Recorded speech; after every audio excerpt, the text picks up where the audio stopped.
Bismillahirrahmanirrahim. Assalamualaikum warahmatullahi wabarakatuh. Waalaikumsalam. Warahmatullahi wabarakatuh.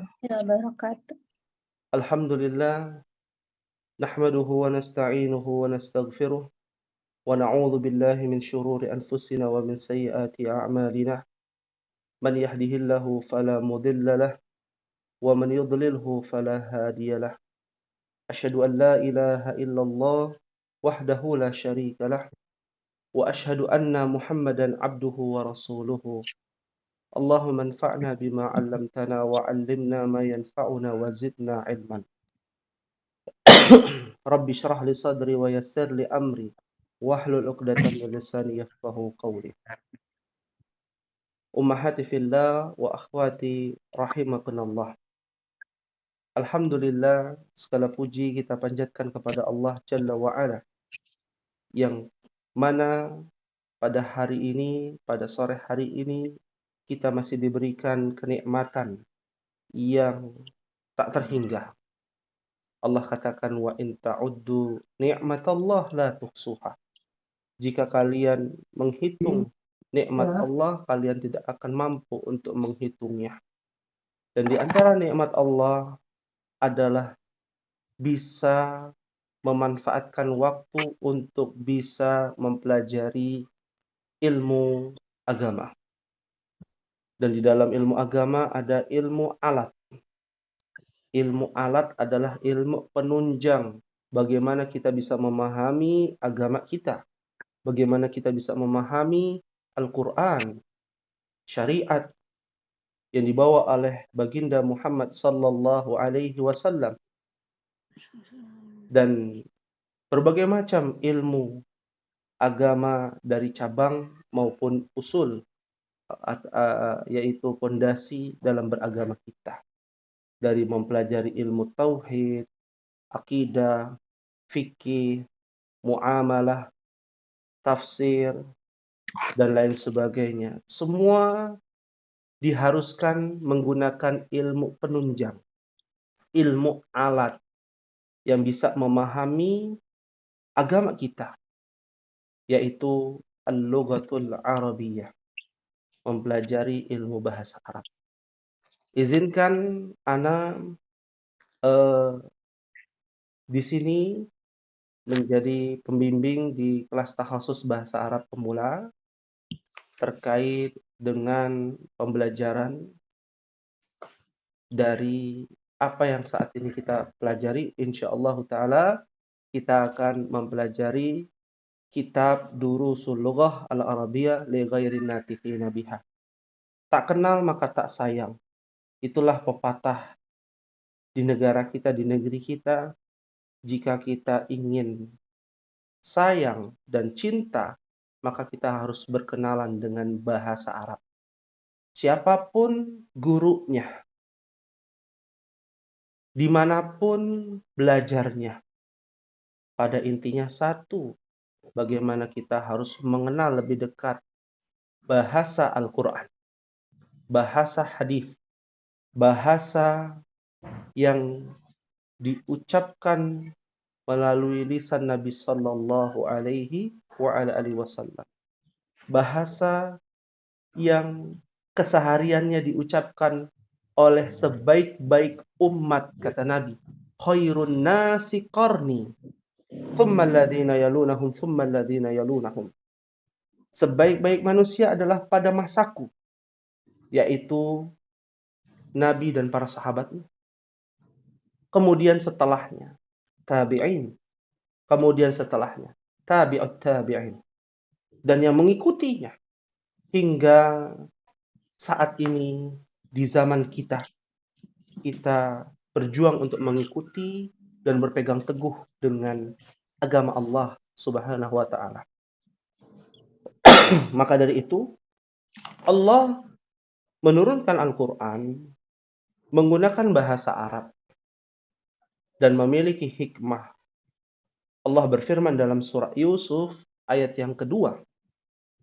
Ummahat bisa mencatat di pertemuan kita kali ini, kemungkinan pertemuan kita kali ini masih perkenalan tentang pentingnya kita mempelajari ilmu bahasa Arab, ya.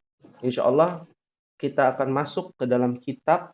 Bagi yang belum memilikinya, segera memilikinya, segera dibeli via online shop ataupun yang lain sebagainya. Beli langsung pun bisa, ya.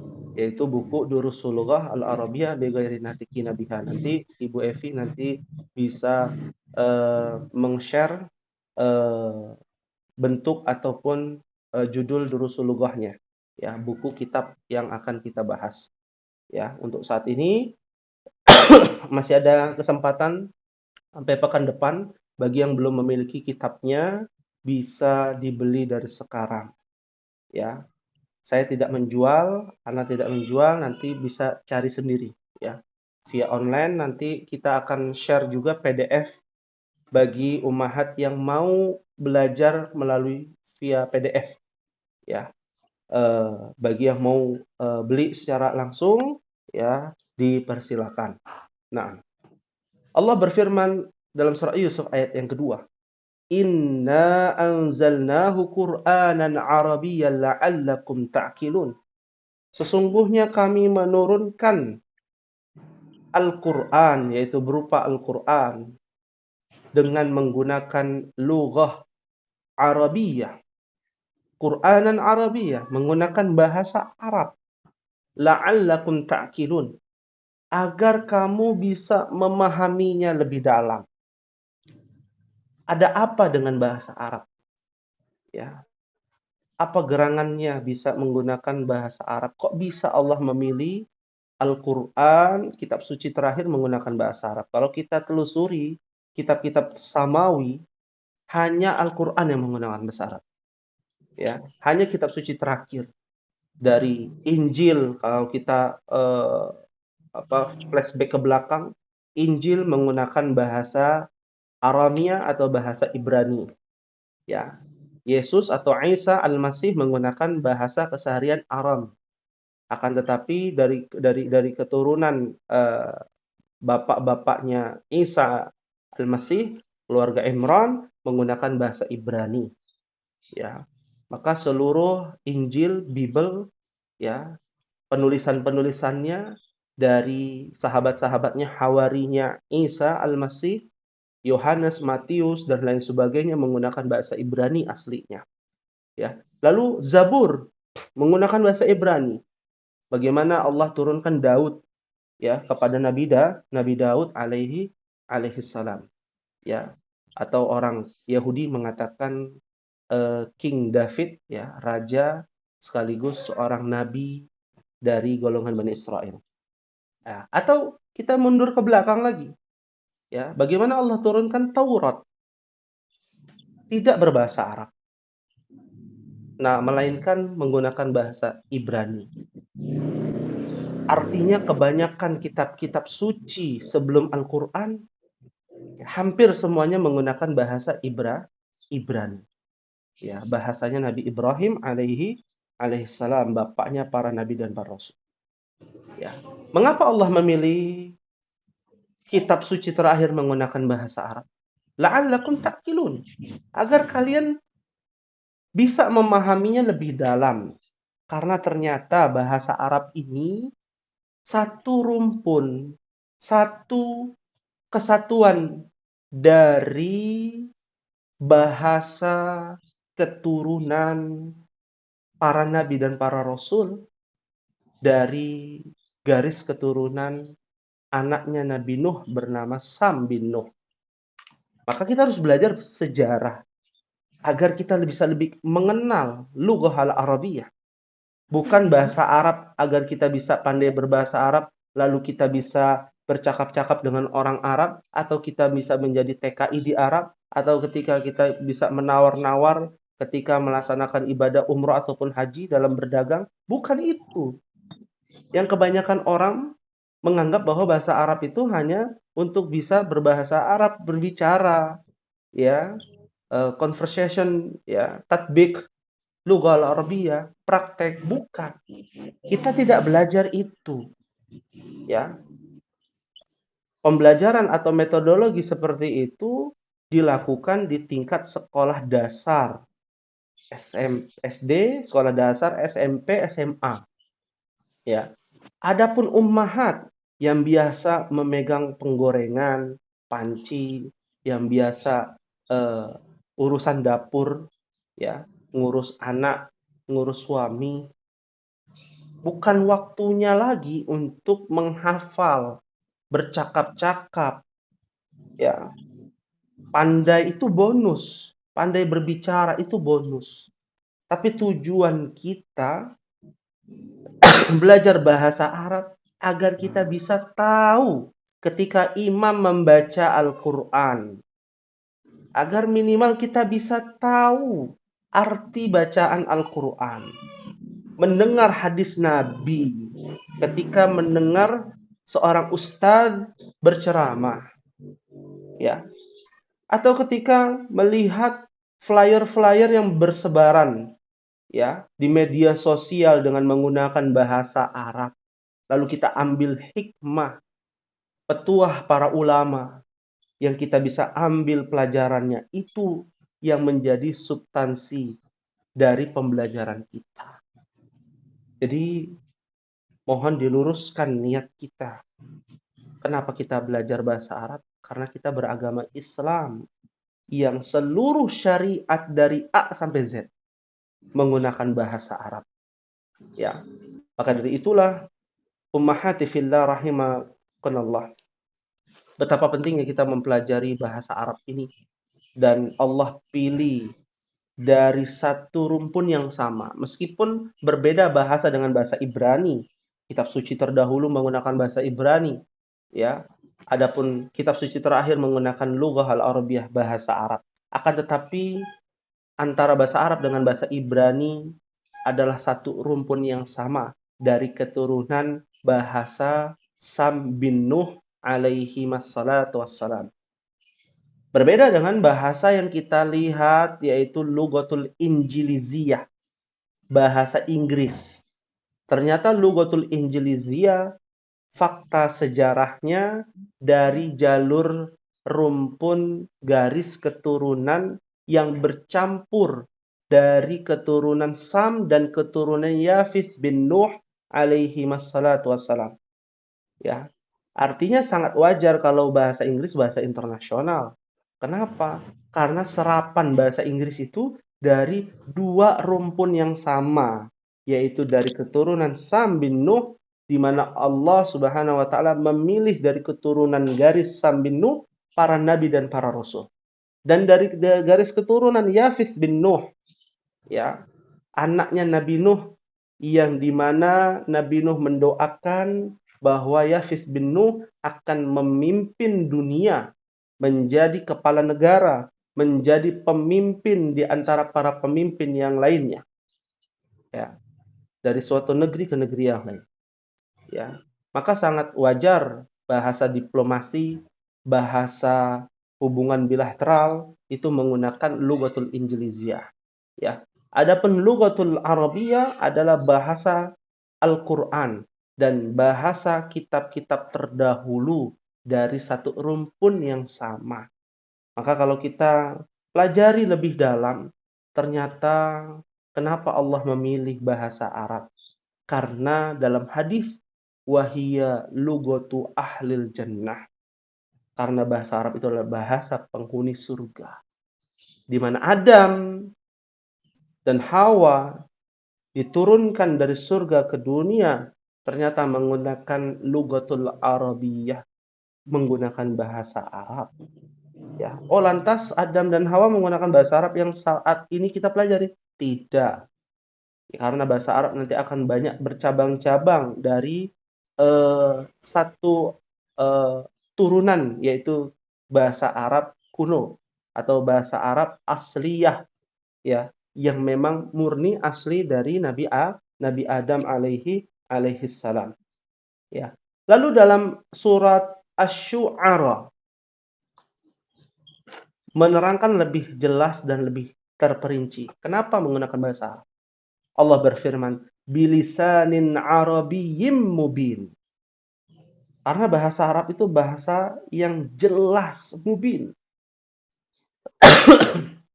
Kaya dengan kosakata.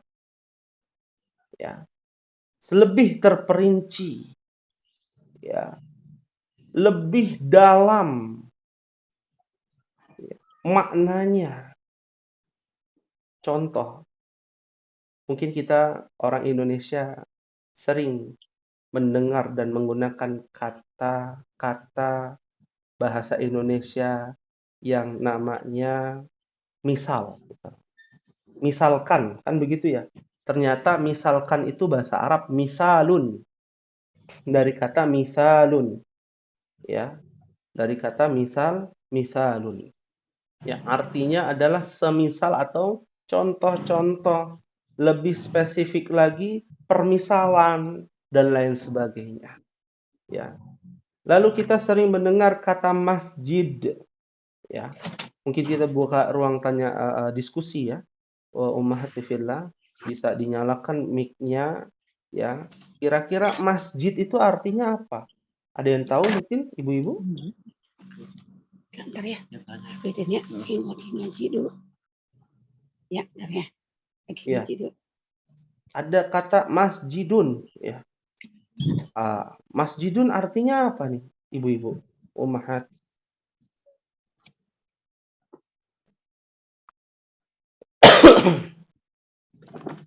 Ada yang tahu? Tiap hari kan kita bilang ke anak kita, ayo nak pergi ke masjid, sholat. Mas, Ya, masjid itu apa artinya? Di sini ada Ibu Nia, Masya Allah, ada Umulia, Masya Allah, ahlan wa sahlan Umulia, baru masuk lagi ya sepertinya ya, Umulia. iya Ustaz. Iya, Masya Allah. Ya, ada Ibu Aini, Ibu Abil, Ibu Andriana, Ibu Dina, Ibu Evi, ahlan wa sahlan, Ibu Evi.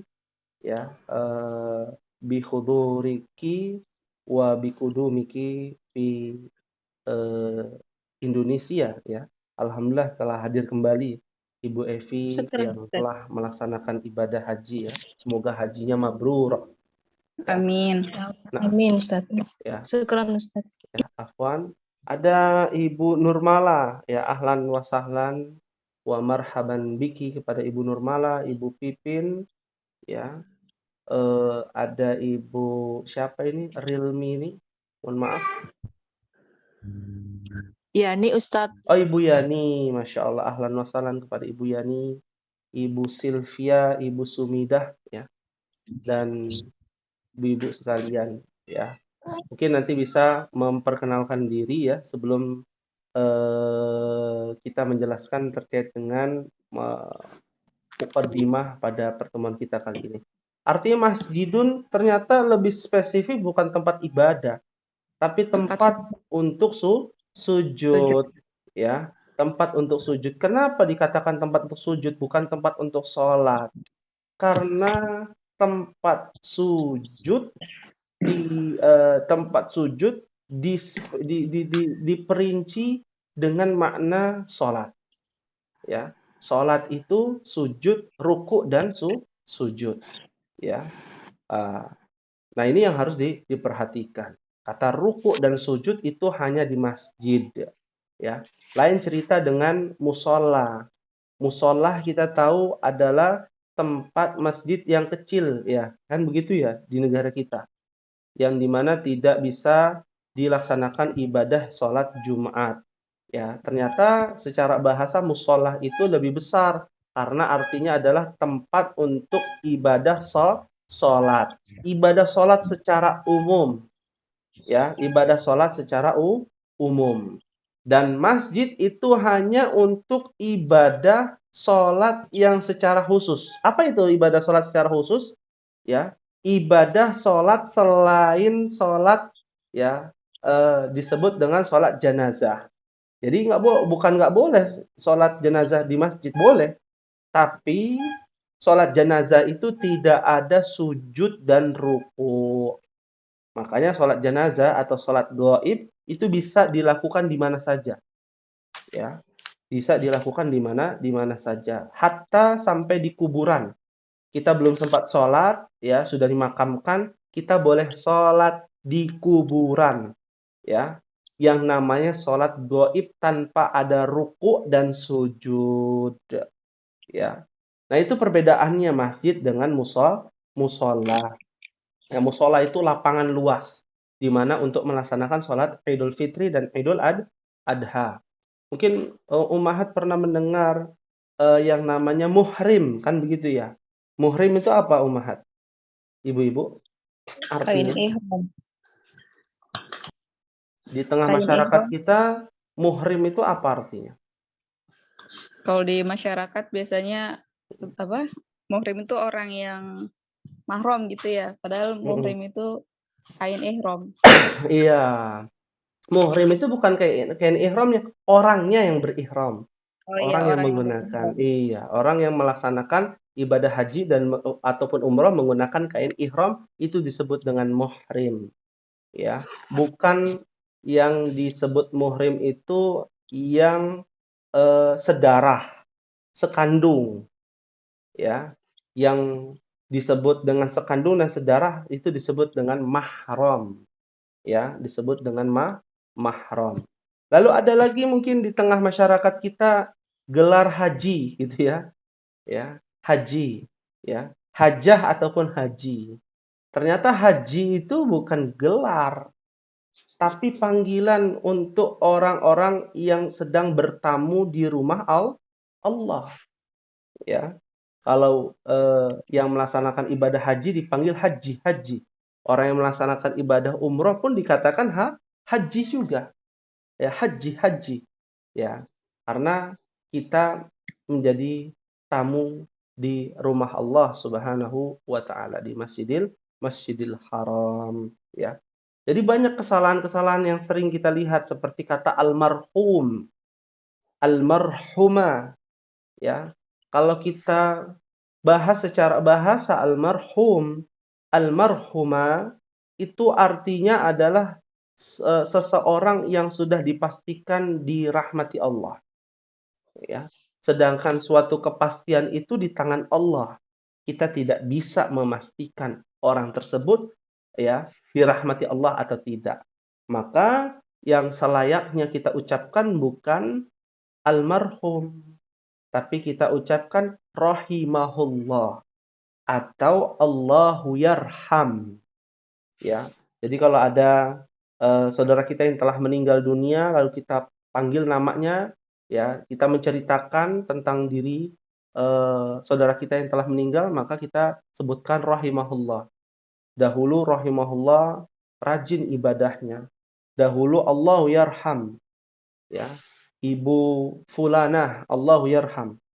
Ibu fulana rahimahullah, ya, bukan almarhum atau almarhumah. Nah, ini kan kesalahan secara bahasa, ya, yang harusnya kita pelajari. Jangan sampai kita salah. Makanya kita diskusi di pertemuan kita kali ini, ya, tentang betapa pentingnya kita belajar bahasa Arab dengan contoh tadi dan contoh berikutnya, ya. Saya ingin bertanya kepada ibu-ibu yang ada di Zoom ini, apakah ada di antara ibu-ibu yang mengetahui bahwa ya ilmu agama itu ada yang tidak menggunakan bahasa Arab, ya. Syariat Islam itu ada yang tidak menggunakan bahasa Arab. Sebutkan satu saja yang syariat Islam tidak menggunakan bahasa Arab. Kira-kira ada tidak? Tidak ada, Ustadz. Tidak ada. Itu kan pendapatnya Ibu Evi ya. Kan kita lihat pendapat yang Iya, lain Ustadz. nih, ya. Nah, Ibu Evi nggak perlu jawab ya. Nah, coba yang lain gitu. Bagaimana? Di sini ada Ibu Nia. Ibu Tidak ada, Ustaz. tidak Sepertinya ada. tidak ada, Ustadz. Sepertinya. Tidak ada. Ya. Enggak, tidak ada. Semua syariat tidak ada yang menggunakan selain bahasa Arab. Tidak ada. Nggak ada. Contoh misalkan ibadah Tidak. sholat. Pakai bahasa Arab nggak ibadah sholat? Iya. Dari takbir Allahu Akbar pakai bahasa Arab. Ya. Contoh lain, misalkan sedekah. Sedekah pakai bahasa Arab nggak? Bukan tata cara sedekahnya kan dari hadis. pakai bahasa Arab. Sedekah Nah, bahasa Arab. iya, ya. Dan sodakoh dari kata sodakoh, sodakotun, ya. Zakat bahasa Arab. Ada cabang ilmu agama yang tidak menggunakan bahasa Arab, sebutkan satu saja. Ya, ada tidak kira-kira? Tidak ada Ustaz. Tidak ada sama sekali. Contoh lain faraid, ya, warisan, ada bahasa Arab juga. Hitungannya ada di dalam surah An-Nisa. Ya.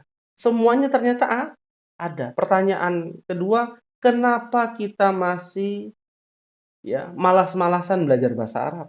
Nah, ya. Kenapa baru sekarang? Ada di antara ibu-ibu yang sudah pernah belajar sebelumnya bahasa Arab? Coba. Sudah Ini Ustaz. sudah. Ya, belum. Yang belum, kenapa belum, Ibu? Kenapa ya? Kenapa belum, Bu? Kan kita sudah tahu ya, ternyata dari kita balik, kita sudah terbebani syariat, ya. Dan syariat itu dipelajari kalau hanya dengan terjemahan, ya kadangkala bisa salah, bisa benar. Ya, makanya yang belum belajar bahasa Arab, mulai sekarang kita bertekad kuat untuk belajar. Tidak usah memikirkan paham atau tidak, tapi yang harus dipikirkan adalah usaha ikhtiar untuk bisa ya mempelajari ilmu bahasa Arab ya. Karena sesungguhnya dalam mempelajari dalam menuntut ilmu itu ujiannya dan rintangannya banyak ummahat ya. Di antara rintangannya adalah sifat malas ya. Akan ada yang namanya seleksi alam. Tidak kaget, jangan kaget dan jangan heran nantinya ketika ada seleksi alam ya. Maka dari itulah kita bulatkan tekad kita dulu di pertemuan pertama ini, jika ummahat ingin bersungguh-sungguh ya bisa mempelajari ilmu bahasa Arab agar bisa memahami agama ini dengan baik, dengan benar, maka mulai saat ini bertekad bulat untuk bersungguh-sungguh ya. Bisa dipahami ya insyaallah ummahat? Insyaallah. Insyaallah Insyaallah Ustaz. taala. Ya. Insyaallah. Allah Ustaz. Ya, semoga Allah berikan keistiqomahan kita dalam menuntut ilmu bahasa Arab. Baik. Amin. Amin. Ada satu nasihat ya. Ummahat sekalian, satu nasihat yang disampaikan oleh Al-Imam Asy-Syafi'i. Karena kan kita bermadhab Syafi'i, katanya kan begitu ya. Mayoritas di negeri kita bermadhab Syafi'i. Ya, bukan berarti kita tidak boleh bermadhab yang lain gitu ya.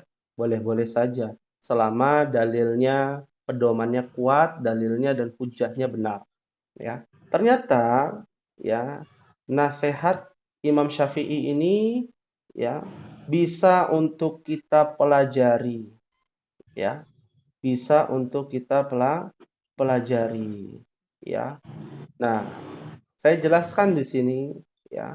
Dan seperti biasa, awal mula ketika belajar kita akan memahami nasihat Imam Syafi'i rahimahullahu taala.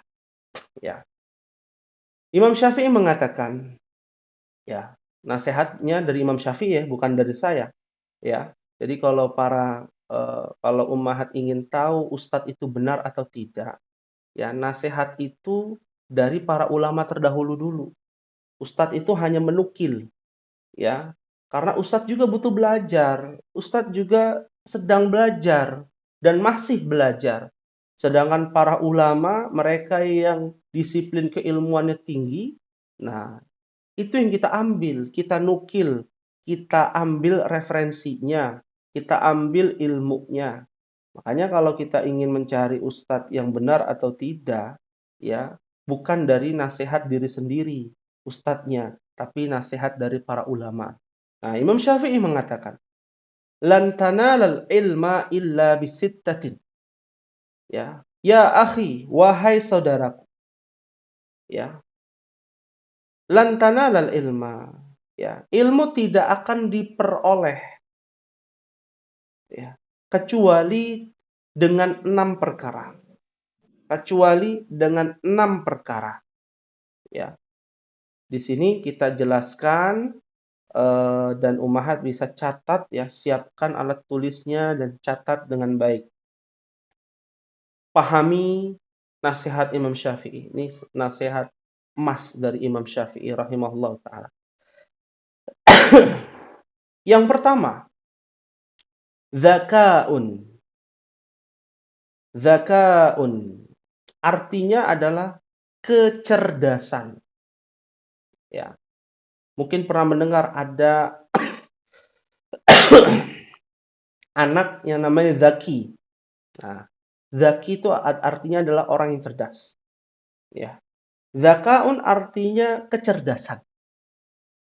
Bagaimana Allah Subhanahu wa taala menciptakan manusia yang memiliki potensi kecerdasan sejak dilahirkan. Ya, dan manusia hanya harus mencari ilmu untuk membangkitkan potensi itu. Cari. Ya, ummahat cerdas di bidang apa? Ya, misalkan Umulia ternyata di bidang hadis. Cepat hafal tuh hadis. Kalau Al-Qur'an susah misalkan. Fokus di bidang itu. Ya. Ternyata suka hitung-hitungan, ya. Maka potensi itu dikembangkan ke dalam ilmu agama. Berarti kita bisa hitung-hitungan tentang warisan, ya. Hitung-hitungan tentang warisan, belajar tentang ilmu warisan. Tanya ustadznya yang berkompeten di bidang itu. Ya, artinya dia harus cerdas. Menimba ilmu hendaknya sebanyak-banyaknya. Ya. Dengan menyaring ilmu yang bermanfaat untuk diterapkan dalam kehidupan, itulah orang yang cerdas. Ya. Kalau bahasa Arab, mau dia cerdas nggak cerdas, dia harus belajar. Karena itu alatnya.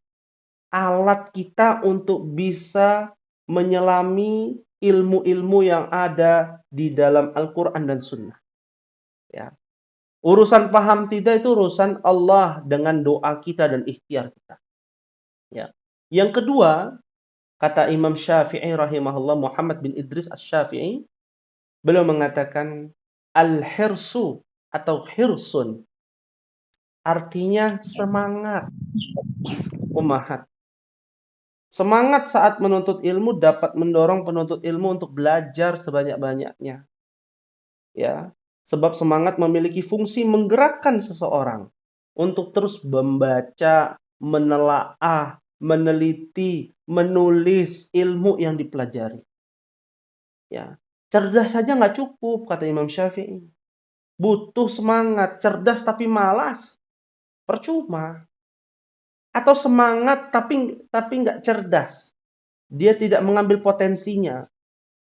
Seharusnya dia jago hafalan Al-Quran, dia ambil yang lain di bidang cabang ilmu yang lain.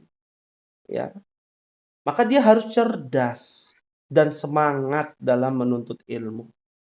Ya, kadangkala kita futur, maka angkatlah, ya, semangat kita, tingkatkan semangat kita dengan hal-hal yang bermanfaat bagi diri kita dan agama kita. Ya. Lalu yang kedua, ya, adalah ijtihadun. Apa yang dimaksud dengan ijtihad? Bersungguh-sungguh. Lalu apa bedanya dengan semangat, Ustaz?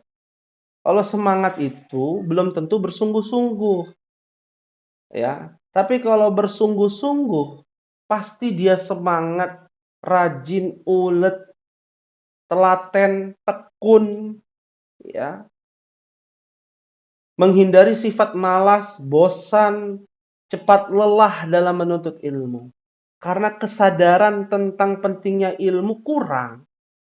Makanya kita sadarkan betapa banyaknya faedah dari pentingnya mempelajari ilmu bahasa Arab. maka ini sudah dibilang harga mati untuk belajar bahasa Arab. Bahkan sebagian ulama mewajibkan belajar bahasa Arab, ya. Kenapa belajar bahasa Arab diwajibkan oleh para ulama? Ya, karena bahasa Arab untuk bisa paham Al-Qur'an ya, bukan bahasa Arab percakapan sehari-hari. Kalau percakapan sehari-hari cukup Ummahat datang ke Jabal Ahdor, Gunung Hijau. Orang Arab bilangnya Gunung Hijau, yaitu puncak Bogor. Datang ke sana, lalu sampai ke tempat restoran-restoran Arab, tempat pelancong Arab, bicara berbahasa Arab. Ya, insya Allah cepat pandai berbahasa Arab. Ya, bahkan tour guide dari asli orang Sunda, orang-orang di desa Tugu Utara, Tugu Selatan di Puncak, itu sudah pandai berbahasa Arab. Karena cari uangnya, cari nafkahnya dari tour guide orang-orang Arab. Tanpa belajar seperti via Zoom ini, dia bisa. Kalau mau cepat pandai, bercakap-cakap bahasa Arab, monggo silakan ke sana. Tapi kalau mau bisa paham, ya, ketika kita membaca Al-Qur'an, ya, tiap hari kan kita baca Al-Qur'an. Sudahkah kita baca Al-Qur'an hari ini? Ya, zikir pagi petang, oh ternyata kita tahu ayat kursi itu, ya, artinya apa, ya. Ketika lihat para sahabat dahulu, Ummahat, ketika mereka para sahabat tahu betapa pentingnya belajar ilmu agama dan ilmu bahasa, apakah mereka kesehariannya berbahasa Arab? Iya. Tapi belum tentu mereka paham tentang teori-teori bahasa Arab, nahwu maupun sorof. Sama seperti kita orang Indonesia. Ada yang tahu rumus-rumus bahasa Indonesia? Rumus apa? EYD gitu ya, sesuai dengan KBBI, sesuai dengan rumus bahasa Indonesia yang baik dan benar, ya. SPOK. SPOK gitu ya. Kadang-kala kita nggak pakai itu, kita nggak belajar itu, ya. Atau kadang kita nggak ngerti, ya, bahasa-bahasa yang puitis, ya, bahasa yang metafora, bahasa yang begini begitu, hiperbola gitu ya. Kalau kita nggak belajar ya nggak paham. Hanya sekedar bercakap-cakap saja. Para sahabat pun demikian. Makanya para sahabat belajar. Imam Syafi'i itu belajar, saking ingin tahunya bahasa Arab, Imam Syafi'i datang ke tempat perkampungan orang Arab asli. Karena Imam Syafi'i itu dari Palestina. Ya. Imam Syafi'i dari Palestina, ya. Sedangkan bahasa Arab itu aslinya, ya, yang masih otentik dan masih asli itu dari Yaman. Itu sampai datang ke Yaman, menemui A'jami, orang-orang Arab Badui, ya, orang-orang yang nomaden yang tinggalnya di padang pasir, ya, kerjaannya mengembala kambing, ya, dan mengembala unta, ya. Lalu belajar, ingin tahu melalui lisan asli orang Arab itu bagaimana, ya. Nah, dari itulah harusnya kita belajar dan wajib. Karena Imam Syafi'i mengatakan yajibu ala kulli muslimin ayyata'allama min lisanil Arab ma yablughu juhdahu fi ada'i fardihi. Wajib bagi setiap muslim untuk mempelajari bahasa Arab. Imam Syafi'i loh mewajibkan bahasa Arab dengan sekuat tenaga agar bisa menjalankan yang wajib, yaitu syariat Islam, ya.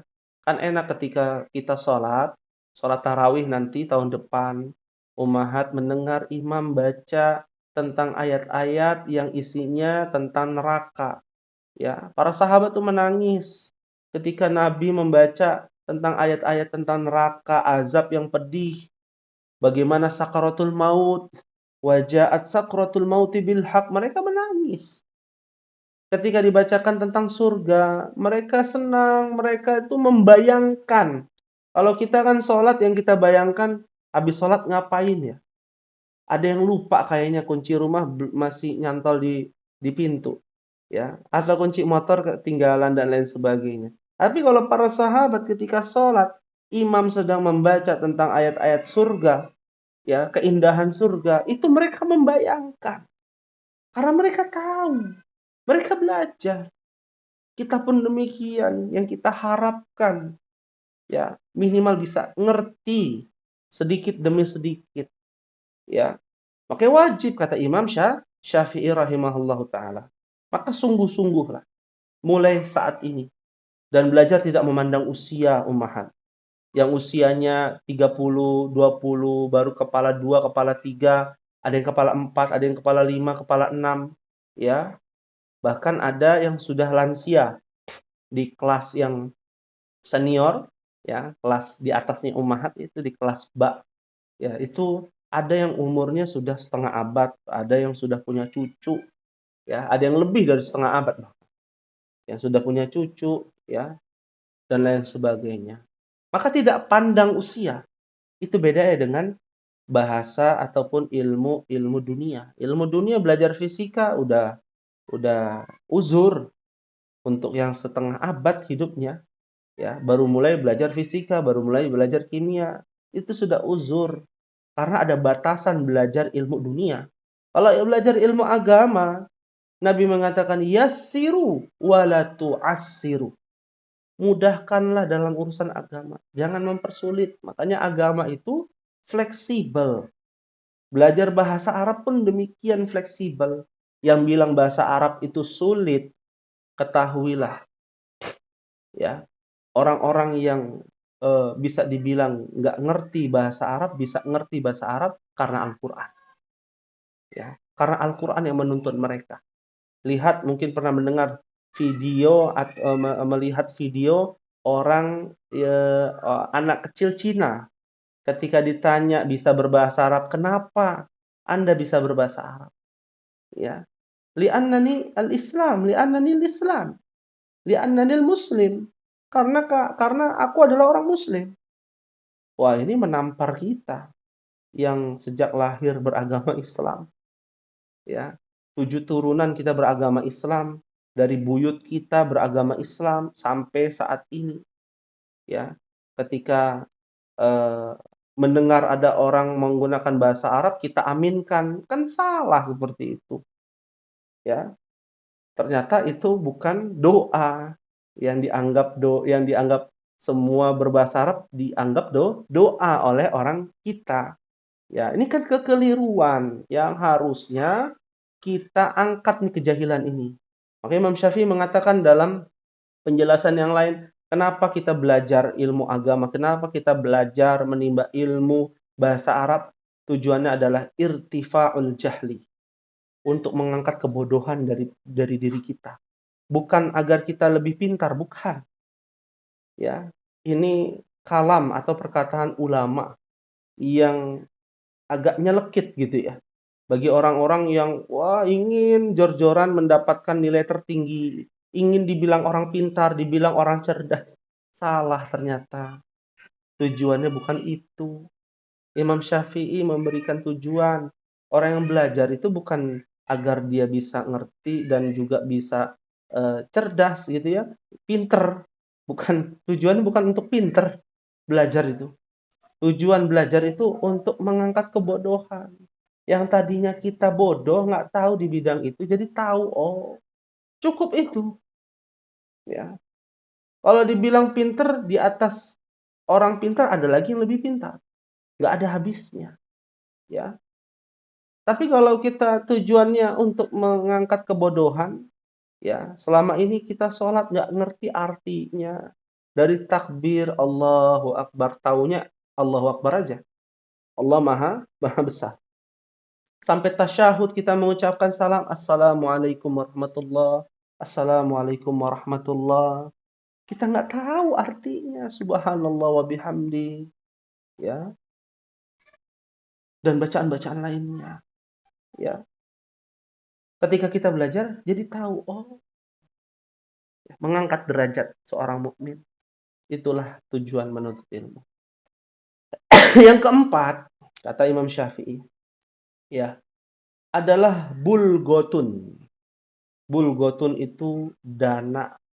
Kita butuh dana, bukan ini ya, bukan aplikasi ataupun e-wallet dana, bukan ya. Dana di sini adalah modal, ya. Harus berkecukupan.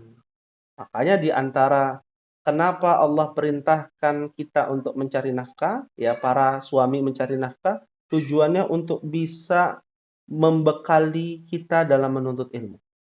Ya. Mengorbankan harta untuk menuntut ilmu merupakan suatu amalan di jalan Allah Subhanahu wa taala. Fisabilillah. Ya. Butuh apa? Butuh buku, beli gak? Beli. Pakai uang, pakai. Ya. Ini bukan kita realistis saja. Belajar untuk dapat ilmu ya tidak gratis. Ya, buktinya apa? Harus beli itu buku. Ya, beli pensilnya, beli alat tulisnya, beli kuota. Ya, dengan menggunakan via Zoom ini. Ya, kalau ada WiFi, bayar WiFi tiap bulan. Ya, dari situ disebut dengan bulghah. Ya, lihat orang dahulu para ulama, Imam Bukhari berguru 6.000 guru, 6.000 guru ya. Dia cari satu-satu, mengeluarkan hartanya, nggak sedikit hartanya. Sampai ada dikisahkan seorang ulama yang mencari satu hadis sampai hartanya rumahnya dijual untuk berkelana mencari satu hadis.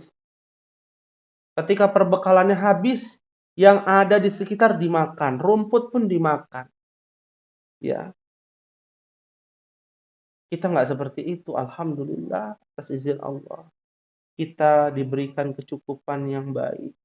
Bersyukur kepada Allah. Wa qalilun min ibadiyah syakur. Tapi kebanyakan manusia sedikit yang bersyukur umat. Harusnya kita lebih pandai bersyukur. Berkecukupan atau bulghah atau modal. Kita harus punya modal dalam belajar. Ya. Modal nggak harus dengan uang. Ya. Tapi beli barang, ya ada istilah uang bukan segala-galanya. Karena akan tetapi segala-galanya butuh uang. Ya. Memang betul demikian. Lalu yang kelima adalah suhbatu ustadzin. Ya. Bersahabat atau belajar dengan ustadznya. Maksudnya ada gurunya, pembimbingnya. Nggak harus ustadz. Ya. Teman dekat, membimbing kita, suami ummahat, yang ngerti agama, membimbing ummahat, atau pun sebaliknya. Suami yang dibimbing, nggak ada masalah. Karena ini masalah agama. Fleksibel. Kalau seandainya ada pepatah Arab yang mengatakan, yang artinya, kalau seandainya ada anak rakyat jelata menasehati atau menyampaikan kebenaran kepada raja, ya, maka raja mau tidak mau harus membenarkan perkataan anak kecil dari rakyat jelata. Artinya apa? Nggak ada istilah senior, junior. Oh, ini rakyat jelata. Meskipun itu rakyat jelata bisa menjelaskan kebenaran, maka kita benarkan. Ya, kepada pemimpin. Meskipun pemimpinnya salah, ya, masa kita benarkan? Ya, kita harus salahkan pemimpin tersebut. Ya, kalau benar benar, kalau salah salah. Dalam beragama pun demikian. Nggak ada rasa senior, junior. Ya, harusnya suami ngajarin istrinya, Ustadz. Tapi suaminya nggak punya ilmu misalkan. Ya, mau tidak mau suaminya harus legowo menyampaikan, bilang ke istrinya, ya, ilmu yang dipelajari apa, tanyakan, ya, tidak usah sungkan-sungkan, kalau tidak tahu, tanyakan, ya. Meskipun itu adalah istrinya, ya, yang seharusnya dinasehati bukan menasehati, ya. Nah, suhbatu ustadzin, butuh guru, ya. Dan yang terakhir adalah tuluz zaman. Ummahati fillah rahimakumullah. Ibu-ibu sekalian semoga Allah rahmati. Yang keenam ini harus diingat sepanjang masa ketika belajar. Tidak ada yang instan di muka bumi ini. Ya. Bahkan mie instan saja tidak bisa instan, harus dimasak dulu kan.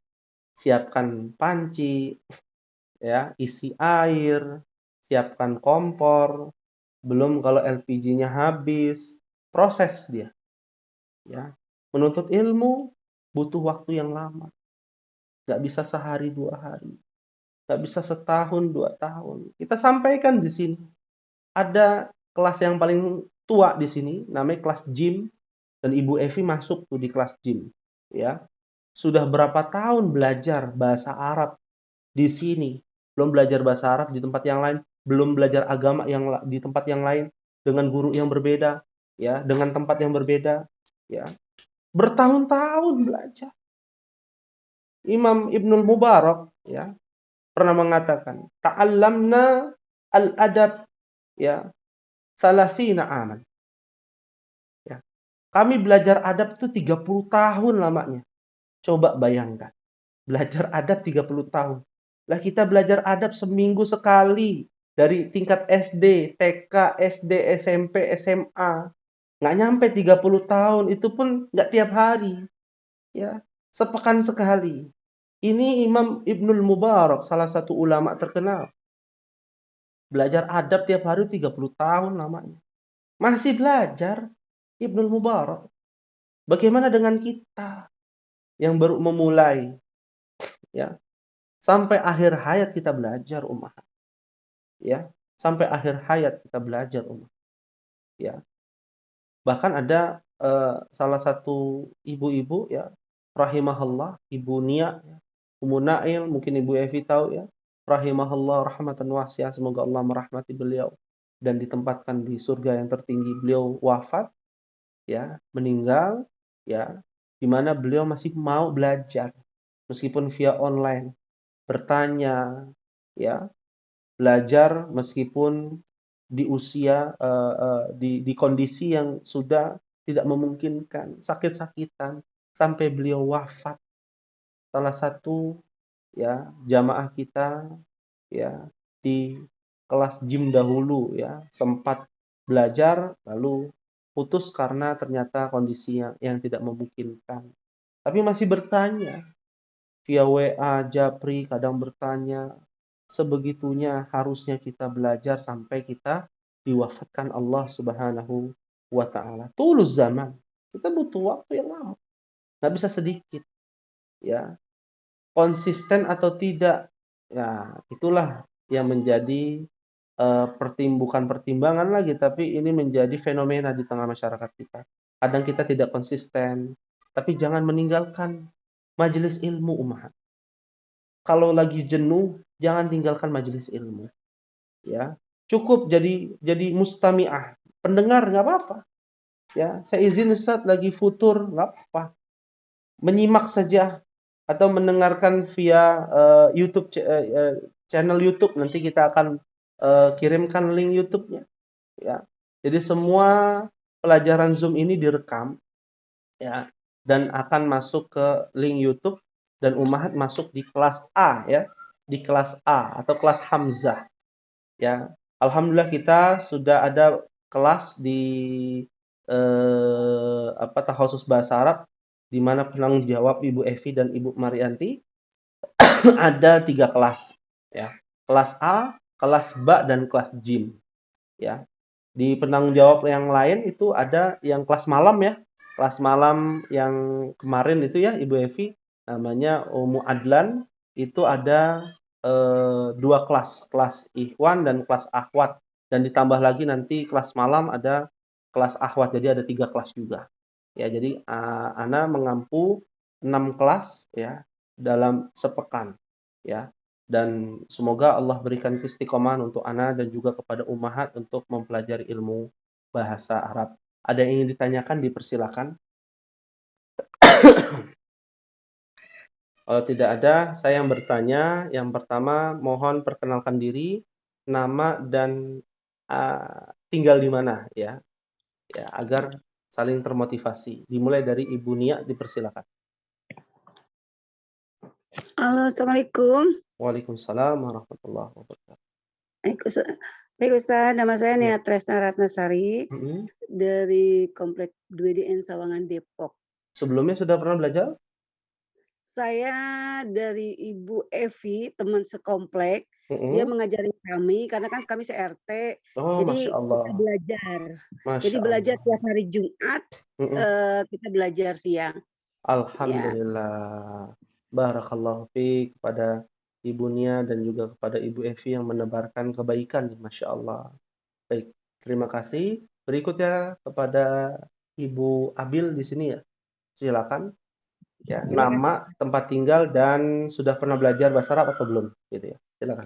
Ya, bismillah, nama saya Hanifa, Oh, Hanifah. tinggal di Depok, dekat exit tol, dekat Mhm. BDN juga sih. Eh, belum pernah Ustadz belajar bahasa Arab. Kemarin makanya belum pernah sama sekali gitu ya, karena Mhm. di sekolah juga bukan basic pondok pesantren dan lain-lain gitu. Baik. Maka minta sama Bu Zainab kebetulan, terus dikenalkan dengan Bu Evi ini, Masya alhamdulillah. Allah, Masya Allah. Ya, terima kasih Ibu Hanifah. Mungkin nanti ke Iya. depannya namanya diganti jadi Ibu Hanifah ya di sini, Iya, karena kita siap. bingung namanya ya. Terima kasih, syukran kepada Ibu Hanifah. Berikutnya di sini ada namanya Ibu Aini. Persilakan Ibu Aini. Assalamualaikum Ustadz. Waalaikumsalam Saya warahmatullahi. ini tinggal di Depok, Sawangan. Oh, Depok Sawangan. Sudah pernah Ya, belajar sebelumnya Ibu? belum sih. Terakhir belajar bahasa Arab di SD. Oh, di SD ya. Mulai Artinya standar baru aja ya. ya, baru mulai ya, Masya Allah. Iya, baru mulai ya. Ya. Nah, syukran Ibu Aini. Berikutnya kepada Ibu Andriana. Iya. Assalamualaikum warahmatullahi wabarakatuh. Saya Waalaikumsalam. Andriana Dwi Astuti, tinggal di Depok.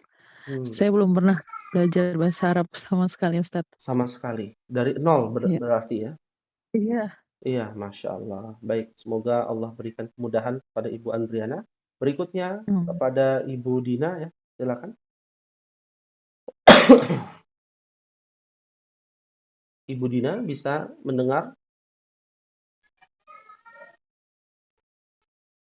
Baik, kita lewatkan ke Ibu Nurmala, silakan. Assalamualaikum Ustadz. Waalaikumsalam.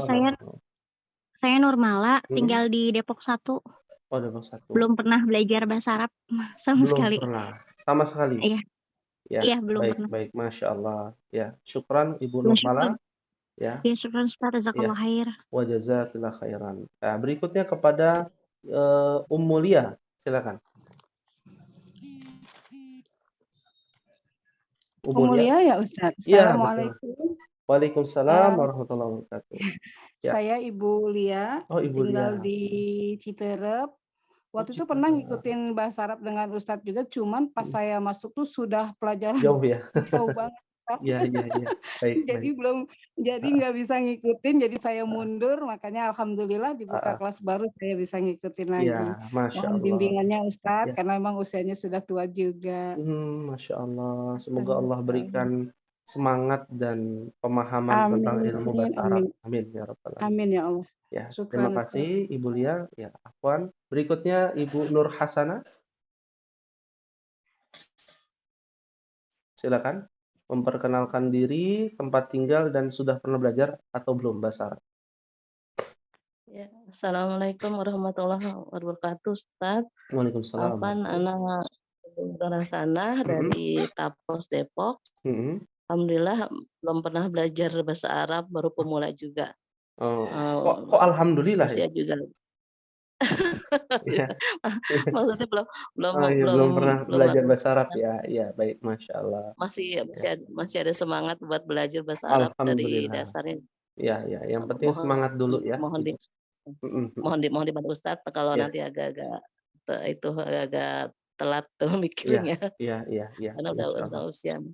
Insya Allah kita paham ya, pengalaman dari yang dulu, ada juga yang sudah umur 60 gitu ya.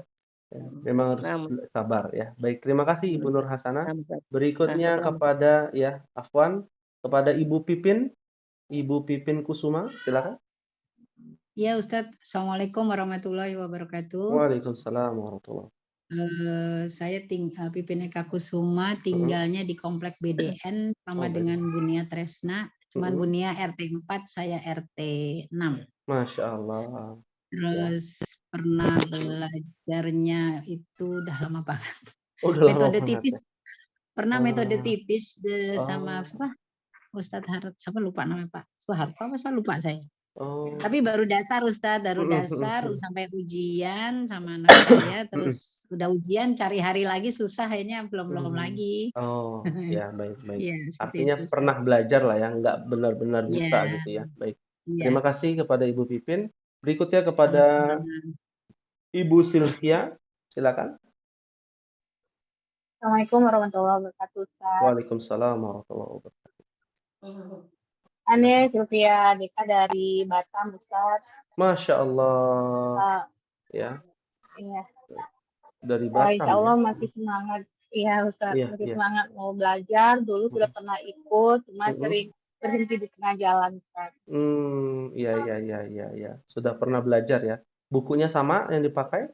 Durus Ulughah? Bukunya Beda atau sama? kayaknya tidak sama, Ustaz. Oh, tidak sama. Baik.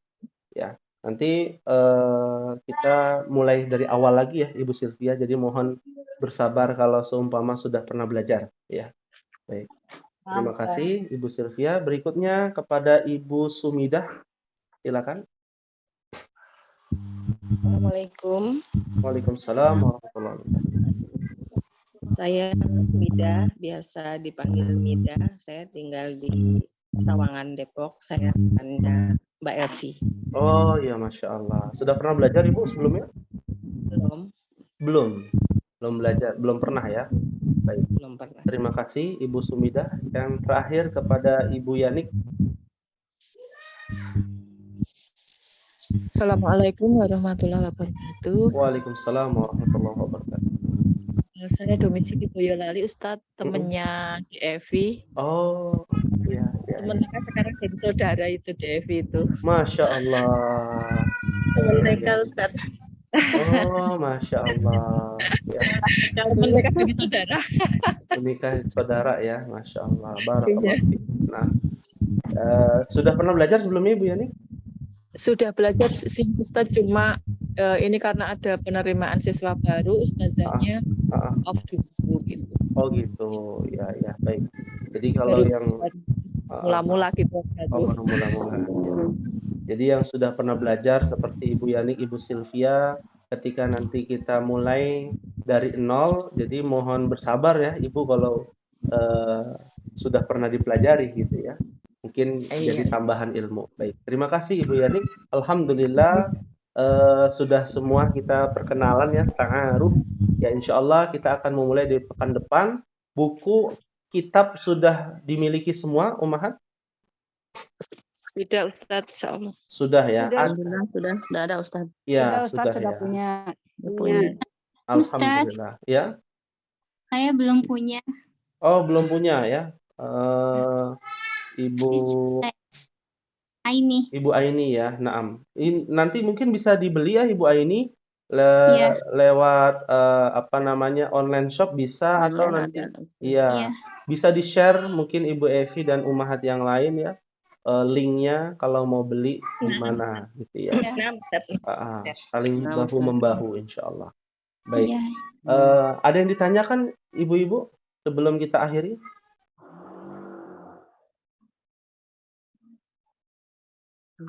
Ustaz. Ya, silakan. Ustaz, kan yang tadi sesuai dengan yang keempat ya. Masalah dana nih, dana. Nah kami itu bulgotun dana. Nah kami sebagai peserta tuh bayarannya seperti apa Ustaz? Iya, baik. Ya, ini kita sampaikan tradisi kita dari pertama ya, Ibu Zainab dan Ibu Evi, bahwa kita tidak mematok biaya, ya. Jadi kalau ummahat atau ibu-ibu mau memberikan infak tetap kita sediakan. Yang mau infak silakan, ya. Dan yakinlah bahwa apa yang kita dapatkan itu sesuai dengan apa yang kita salurkan, ya. Makanya dalam sebuah hadis ya, dalam riwayat Imam Ahmad, bahwasannya terkait dengan bisa dibilang ratib gitu ya. Ratib itu artinya kalau bahasa kita honor gitu ya. Ya, honor terbaik itu adalah guru agama. Maka berikan yang terbaik. Ya, yang terbaik kan menurut kapasitas dan kemampuan kita kan begitu. Ya. Jadi kita tidak mematok. Kalau ummahat yang mau berinfak nanti disiapkan oleh Ibu Evi seperti itu. Ya, bisa dipahami ya, ibu-ibu? Baik, Ustaz. Ya, baik. Berbeda dengan di tempat masyarakat, di tempat yang lain ada biaya tiap bulan harus sekian gitu ya. Tidak, kita tidak demikian. Karena infak itu yang terbaik. Berapapun rupiah itu adalah yang terbaik menurut ibu-ibu. Seperti itu. Ya. Baik. Ya, baik. Cukup ya, insya Allah. Kalau tidak ada yang ditanyakan, ya. Iya, jazakallah ya, jazakillah khairan. Nah, kalau tidak ada pertanyaan, kita akhiri ya, kita tutup pada pertemuan kita.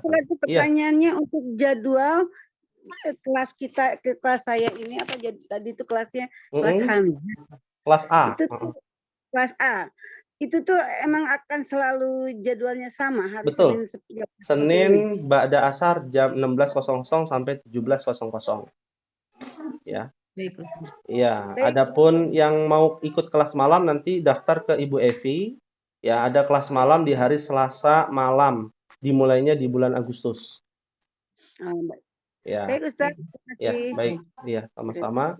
Kita cukupkan pada pertemuan kita kali ini dengan doa kafaratul majlis. Subhanakallahumma wa bihamdika asyhadu an la ilaha illa anta astaghfiruka wa atubu ilaik. Wassalamualaikum warahmatullahi wabarakatuh. Waalaikumsalam.